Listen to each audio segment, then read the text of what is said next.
Saya Tia Octavia dengan nomor MPM 642 akan menjelaskan mengenai mind mapping siklus sel saya. Di sini pengertian, jadi siklus sel ini adalah tahapan yang dilalui sel dari satu sel pembelahan ke berikutnya. Tahapan di mana sel ini tumbuh dan bersiap untuk membelah. Kemudian ini hasilnya adalah sel yang identik. Nah, ini yang warna hijau terbagi menjadi dua fase utama. Jadi siklus sel ini, yang pertama ada interfase, di mana memperan sel untuk pembelahan replikasi genetik. Nah, itu terjadinya sangat lama. Di interfase terbagi menjadi 3 tahap, ada G1, S, dan G2. Sebelum membahas ini, saya akan menjelaskan mengenai G0 dulu. G0 ini sebenarnya keluar dari siklus sel, ini tidak melakukan apa-apa atau tahap penuaan.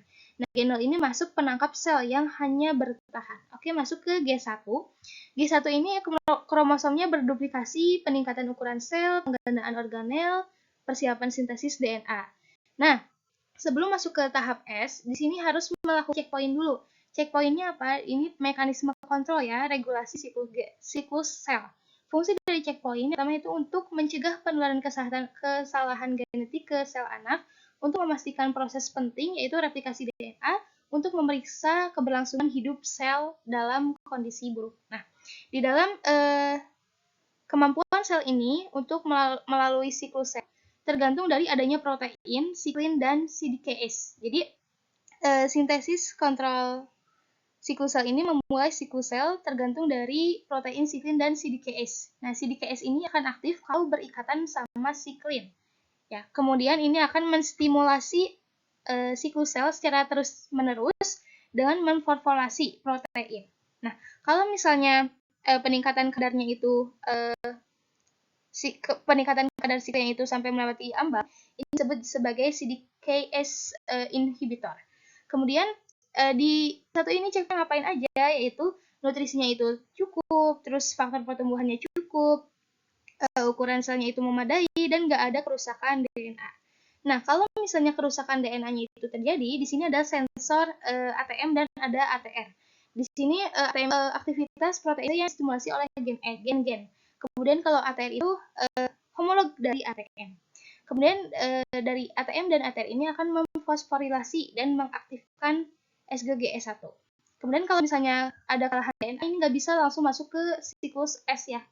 Kemudian di sini tuh ada kerusakan DNA yang dapat diketahui oleh checkpoint karena adanya 3 komponen utama. Di sini ada yang pertama sensor kerusakan, yang kedua signal transduksi, dan yang terakhir efektor.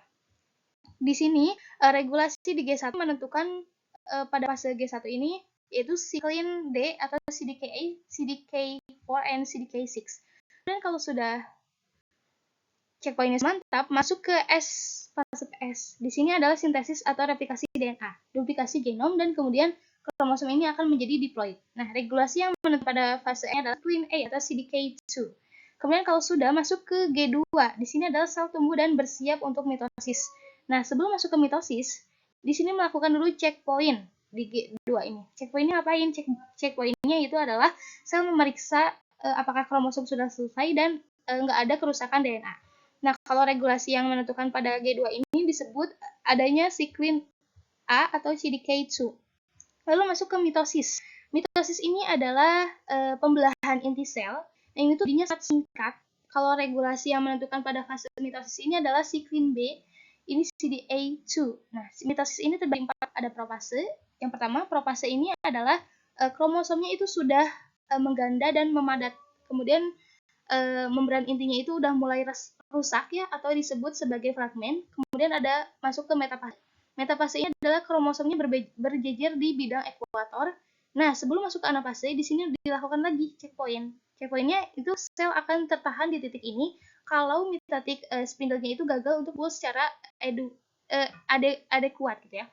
Lalu masuk ke anafase. Di anafase ini kromosomnya itu bergerak menuju kutub yang berlawanan. Nah, kedua kutub ini memperoleh titik yang sama. Kemudian masuk ke telopase, ini terbentuk menjadi 2 sel akan yang 4H2N. Kemudian membran itu mulai kembali bergabung gitu ya. Nah, jangan lupa nih, habis telopase ini ada sitokinesis. Sitokinesis ini adalah pembelahan sitoplasma. Ini ada gambar di sini ya, ada G1, S, G2, mitosis, lalu sitokinesis. Lalu apa sih hubungannya dengan pertumbuhan tanaman? Di sini ada regulasi, jadi ada 3 kelas utama protein dalam sinyal ekstraseluler yang mengatur pertumbuhan, pembelahan, dan keberlangsungan hidup sel. Yang pertama ada mitogen. Mitogen ini adalah untuk merangsang pembelahan sel. Yang kedua ada faktor pertumbuhan seperti peningkatan massa sel. Dan yang terakhir ada apoptosis. Apoptosis ini adalah faktor keberlangsungan hidup, di mana ini dengan menekan bentuk kematian sel yang terprogram. Kemudian pada tanaman ini siklus sel sebagian besar oleh fitohormon. Fitohormonnya ada apa aja? Ada auksin, sitokinin, dan giberelin untuk menstimulasi, dan juga ada asam absisat, etilen, dan jasmonat itu untuk menghambat perkembangan siklus sel. Kemudian apa hubungannya dengan pertumbuhan tanaman? Di sini ada CDK and siklin itu berperan dalam respon primer, itu untuk membantu keberlangsungan hidup tanaman.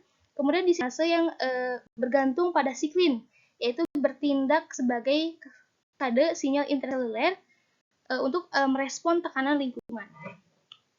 Jadi siklus sel itu terbagi menjadi dua fase utama, ada interfase dan mitosis. Terima kasih. Wassalamualaikum warahmatullahi wabarakatuh.